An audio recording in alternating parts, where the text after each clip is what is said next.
एक देवरानी और जेठानी में किसी बात पर जोरदार बहस हो गई और दोनों में बात इतनी बढ़ गई कि दोनों ने एक दूसरे का मुंह तक देखने की कसम खा ली और दोनों अपने अपने कमरे में जाकर दरवाज़ा बंद कर लिया।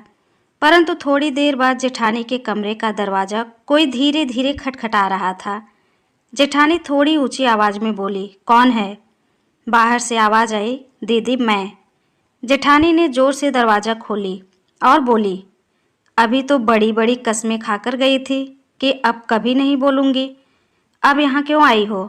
देवरानी ने कहा, दीदी सोचकर तो यही गई थी, परंतु माँ की कही एक बात याद आ गई कि जब कभी किसी से कुछ कहा सुनी हो जाए तो उसकी अच्छाइयों को याद करना चाहिए, और मैंने भी वही किया और मुझे आपका दिया हुआ प्यार ही प्यार याद आया और मैं आपके लिए चाय बनाई और लेकर आ गई। बस फिर क्या था। इतना सुनने के बाद जेठानी विनम्र हो गई। दोनों रोते रोते एक दूसरे के गले लग गई और साथ बैठकर चाय पीने लगी। दोनों का रिश्ता फिर से अच्छा हो गया। इसलिए कहते हैं कि माँ बाप कभी अपने बच्चों को गलत शिक्षा नहीं देते हैं।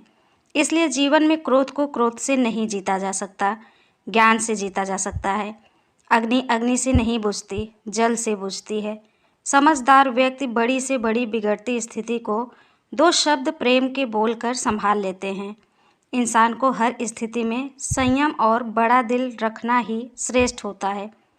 दोस्तों, इस कहानी पे आपका क्या राय है, प्लीज़ कमेंट करके हमें ज़रूर बताइए। अगर ये कहानी आपको अच्छी लगी हो तो प्लीज़ एक प्यारा सा लाइक करिए। हमारे चैनल पे पहली बार आए हैं तो हमारे चैनल को सब्सक्राइब करिए।